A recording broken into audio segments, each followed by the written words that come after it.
Quelques questions, vous pouvez évidemment envoyer vos questions dans le chat. Quelques questions. Premièrement, des questions de notre directrice Delphine Pinel à Vincent Israël Jost. Justement, on parlait de doute. Delphine Pinel vous demande si vous pensez qu'on peut parler de l'émergence d'une société du doute et de nous donner votre regard sur l'actualité de la suspension de l'AstraZeneca. Ouais, bah c'est une bonne question. Ça fait un moment qu'on peut soulever la question de l'émergence de la société du doute. En fait,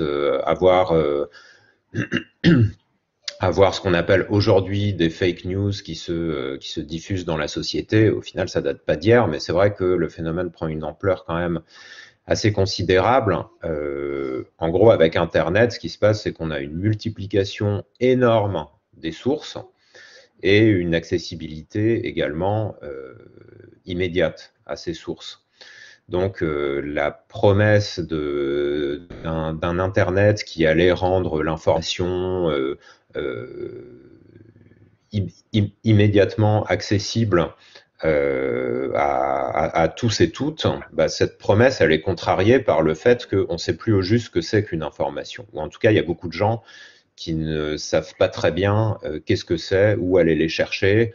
Moi, j'en ai des exemples autour de moi, hein, dans ma famille, des gens qui me relayent des articles, et je leur réponds, mais pourquoi vous prenez pas un abonnement au Monde pour commencer, juste pour avoir un truc de base, au moins, plutôt que d'aller chercher des sites d'un pseudo-médecin qui trouve que la vaccination, c'est un scandale et qui a des vitamines à vendre, par exemple. Mais c'est vrai que la présence de ces millions et millions de sources, bah, pas d'informations, mais de contenus qui disent des trucs sur des trucs, eh ben c'est un problème de hiérarchisation, en fait. Le problème, c'est de remettre de la hiérarchisation, une hiérarchisation pertinente sur ces contenus. Pour ce qui est de l'actualité, suspension AstraZeneca, bon, ça s'inscrit dans l'histoire récente de ces derniers mois, qui est assez peu prévisible et assez mouvementée sur la vaccination, mais qui est une histoire quand même assez heureuse, je trouve, pour le moment. Je trouve surtout au sens où on a anticipé quand même beaucoup de problèmes sur la vaccination. On ne pensait pas que ce serait possible de les développer ni de les tester si vite, et puis surtout d'avoir des résultats favorables au terme de ces tests. Bah, finalement, on a été agréablement surpris de ce côté-là. Le niveau suivant, ça a été, ah bah oui, on a des bons vaccins. Le problème, c'est l'hésitation vaccinale. On a plein de gens, en France notamment, qui vont pas vouloir se faire vacciner. Et en fait, on voit que ce problème, maintenant, il est quasiment levé juste par le fait que la campagne de vaccination est lancée, les gens bah, sont de plus en plus entourés d'autres gens qui se sont fait vacciner, ils voient que ça se passe bien, donc il y a une espèce d'effet domino, d'effet d'entraînement. Et donc, on anticipe des problèmes qui finalement n'ont pas lieu. Il y a quelque chose de très fuyant, disons, sur la question des vaccins. J'en profite pour vous copier le lien vers une tribune justement qu'on a publiée avec un collègue de l'espace éthique dans l'IB récemment au sujet justement de l'hésitation vaccinale qui s'est en quelque sorte dissipée. Enfin, j'ai copié, mais je ne vois pas le lien apparaître. Sur le problème actuel, donc de la suspension hier par la France et dans les jours précédents dans d'autres pays d'Europe, bon, moi, ça me semble être assez, anecdotique. Disons que ça me semble relever plus là aussi d'un effet domino politique que de réels risques scientifiques. Tout le problème semble venir de thromboses qu'on a détectées chez des gens qui se sont fait vacciner. Sauf que ces thromboses sont en nombre assez faible, en fait, assez comparable dans les populations vaccinées et pas vaccinées. Donc, c'est difficile d'établir un lien de causalité entre vaccination à l'AstraZeneca et apparition de thrombose. Donc, voilà. Pour le moment, une fois qu'un pays, puis deux pays, puis trois pays ont suspendu le vaccin, c'est difficile pour les autres de maintenir la vaccination parce qu'il y a une pression autour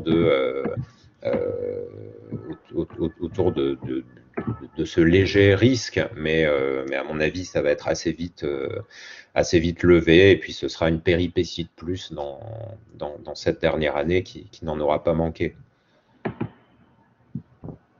Merci beaucoup. Nous avons eu beaucoup de commentaires dans le chat qui relevaient cette difficulté dans cette brume, dans cette masse d'informations, à pouvoir se fier à un discours unifié.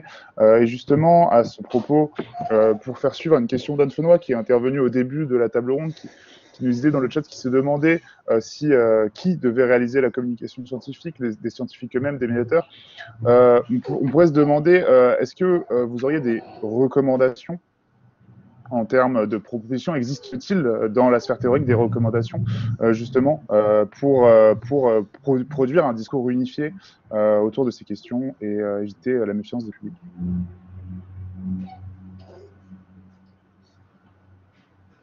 Vous me posez la question à moi, je suis pas sûr d'être. Je pose la question à vous tous. Si quelqu'un veut s'emparer de la parole, mais vous pouvez y aller.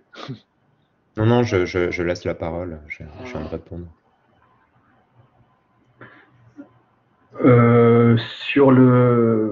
En fait, si la question c'est vers quelle source d'information il faut se tourner pour être bien informé, c'est peut-être ça la. On peut passer par là. La question. Oui, je suis d'accord. Déjà plus que la société du doute, parce que le doute, on peut considérer que c'est quelque chose qui est une qualité de douter. Le scepticisme, finalement, est le doute méthodique, c'est des qualités scientifiques et c'est une des composantes de l'intelligence. Donc le doute, c'est pas trop problématique pour moi. Je trouve qu'on est plutôt dans l'ère du soupçon généralisé et on doute de tout. Il n'y a plus du tout effectivement, hein, comme vous le dites, il n'y a plus de confiance, tout est remis en cause et toutes les paroles d'autorité, notamment la parole scientifique, est elle-même remise en cause, tout comme la parole médiatique, on va dire, le discours médiatique est lui-même remis en cause. Et donc, parmi les contraintes que j'ai essayé de brosser à grands traits, ce qui pèse sur les journalistes, il y a évidemment celle des nouveaux médias, des blogs et des réseaux sociaux qui font quand même une concurrence assez féroce à l'information scientifique. Donc ça, c'est assez problématique puisque ces deux médias, on va dire les médias traditionnels d'une part et les médias sociaux d'autre part, n'ont pas les mêmes modes de fonctionnement, évidemment, comme l'a rappelé Vincent. Les réseaux sociaux, c'est un peu le règne, on va dire, du narcissisme, c'est un peu le règne de l'émotion, c'est l'émotion, on va dire, qui dicte la communication sur les réseaux sociaux. C'est la spontanéité. Alors évidemment, les journalistes ne sont pas exempts de reproches de ce point de vue-là, mais ce qui fait effectivement une grande différence entre des médias sociaux et la presse, les journalistes, les médias traditionnels, c'est que les médias sont aussi soumis à une méthodologie comme la science l'est aussi, c'est-à-dire la vérification des faits, le recoupement des sources et la hiérarchisation de l'information. Et comme il est beaucoup question aujourd'hui d'infox, de fake news, etc., bon, évidemment, ça existe, c'est problématique, mais moi, j'aurais tendance déjà à répondre que la principale cause de désinformation aujourd'hui, c'est précisément ce qu'a dit Anne au début, je crois, l'infodémie ou l'infobésité, c'est-à-dire qu'il y a déjà un problème avant de manipuler l'information pour défendre des intérêts privés, il y a déjà ce souci de la multiplication technique de tous les canaux médiatiques. C'est-à-dire qu'aujourd'hui, un citoyen est bombardé, je ne sais plus moi, de 2000 ou 3000 messages publicitaires par jour, d'innombrables informations. Donc en fait, le rêve de la pluralité de la presse, que le fait que la presse, les médias doivent défendre une vraie pluralité, voilà, des opinions, des points de vue, ça c'est évident, mais le fait qu'aujourd'hui il y a un écrasement technique dans la communication et dans l'information, si bien qu'on n'est plus du tout là dans un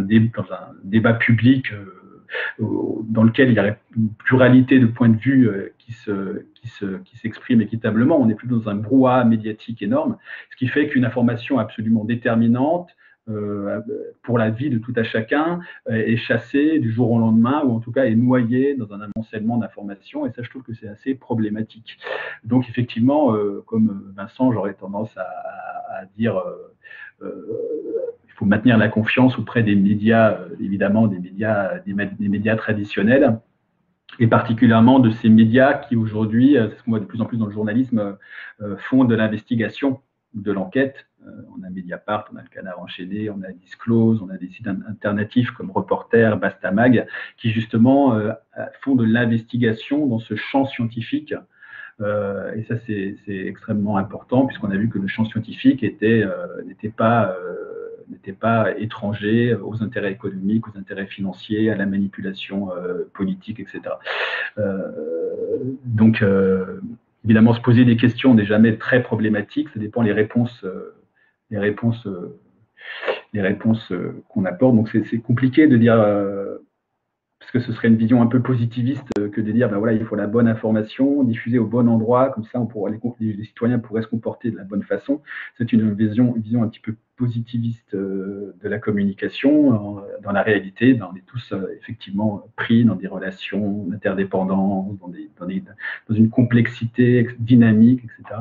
Donc, c'est difficile de conseiller précisément, mais voilà, les médias traditionnels aujourd'hui font toujours un travail, malgré quelques problèmes annexes, ils font quand même un travail de veille et de transmission de l'information plutôt fiable.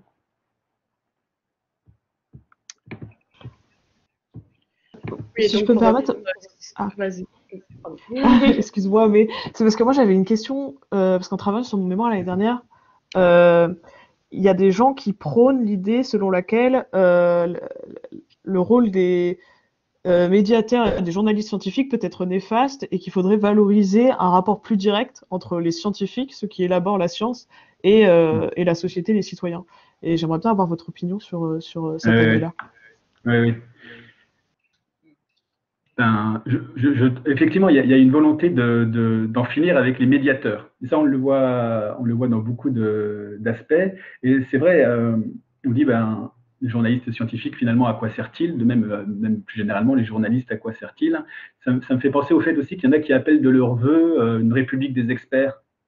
C'est-à-dire que finalement, pour bien vivre, pour faire de la bonne politique, qu'est-ce qu'on s'embête? Il faut simplement que les experts prennent le pouvoir. Et comme ça, la société sera bien gérée. Ça, c'est évidemment problématique d'un point de vue de l'expertise. Heureusement que ce ne sont pas les experts qui décident, parce que les experts ne sont là que pour apporter un éclairage scientifique à un problème politique. Et en dernier ressort, c'est évidemment le politique, l'élu, le représentant, mais également le peuple, qui devrait délibérer collectivement au vu de plusieurs enjeux scientifiques, sanitaires, éthiques, pour que la démocratie fonctionne correctement. Voilà, ça c'est pour l'expertise scientifique. Pour le journalisme scientifique, il y a plusieurs intérêts à ce qu'il existe encore. Celui dans la médiation des sciences, où il fait ce travail de traduction, comme je l'ai dit. Donc, s'il est vulgarisateur, il va traduire des concepts peut-être un peu obscurs, fumeux, en tout cas pas ordinaires pour le public. Donc là, parce que finalement, un chercheur, il est spécialisé, et encore plus aujourd'hui, tel que la science se fait, il est hyper spécialisé. Dans les sciences dures, mais dans les sciences humaines et sociales aussi, il y a une hyper spécialisation de la recherche qui fait qu'à un moment donné, c'est difficile pour le chercheur lui-même, bien que ce soit une de ses missions, depuis une loi de 1982, que de diffuser ses connaissances auprès du grand public. Il n'est pas toujours outillé et il ne s'exprime pas toujours, donc il a besoin en cela au moins d'un médiateur pour l'aider, on va dire, à communiquer auprès du grand public. Mais après, il y a l'intérêt du journaliste scientifique aussi, c'est que, au-delà du fait qu'il puisse se mettre à la hauteur d'homme, on va dire, pour assurer cette transmission des savoirs scientifiques, justement, comme j'ai essayé de le raconter, c'est que la science, comme elle devient, comme elle déborde des laboratoires et qu'il y a des relations assez étroites avec les citoyens, finalement, l'information scientifique doit devenir une information citoyenne. C'est-à-dire que l'information scientifique, maintenant, elle ne doit plus se cantonner à la seule transmission des connaissances scientifiques, mais elle doit rendre compte de la façon dont la recherche s'organise, quels sont les objectifs de la recherche, ses finalités, ses priorités, voilà. Et en fait, en gros, c'est pourquoi? C'est pour essayer de faire en sorte que les citoyens aujourd'hui, puisqu'ils utilisent des connaissances scientifiques et des produits technologiques, devraient avoir droit au chapitre, ils devraient délibérer sur les politiques publiques de la recherche. Parce que les citoyens sont patients, usagers, consommateurs de ces produits technoscientifiques, mais aussi tout simplement parce qu'ils sont contribuables.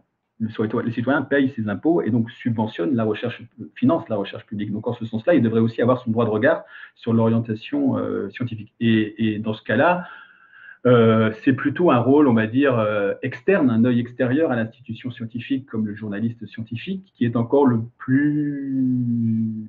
mieux placé pour rendre compte justement d'un fonctionnement interne du champ scientifique. Ça, c'est extrêmement... Beaucoup de personnes peuvent le faire, hein, les associatifs, les sociologues, les universitaires dans les sciences humaines et sociales, hein, ils observent la science. Mais le journaliste scientifique, je trouve qu'il reste utile, il serait utile si justement il donne à voir comment la science se pratique réellement au jour le jour. Merci beaucoup pour toutes vos réponses et tous vos éclairages. Nous arrivons à la fin du temps qui nous a été imparti pour cette intervention.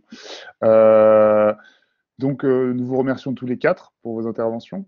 Et après une pause d'1h30, nous nous retrouvons à 14h pour un atelier autour du thème la communication peut-elle changer les comportements?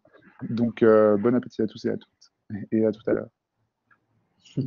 À tout à l'heure. C'est toujours sur le même lien. Bon appétit.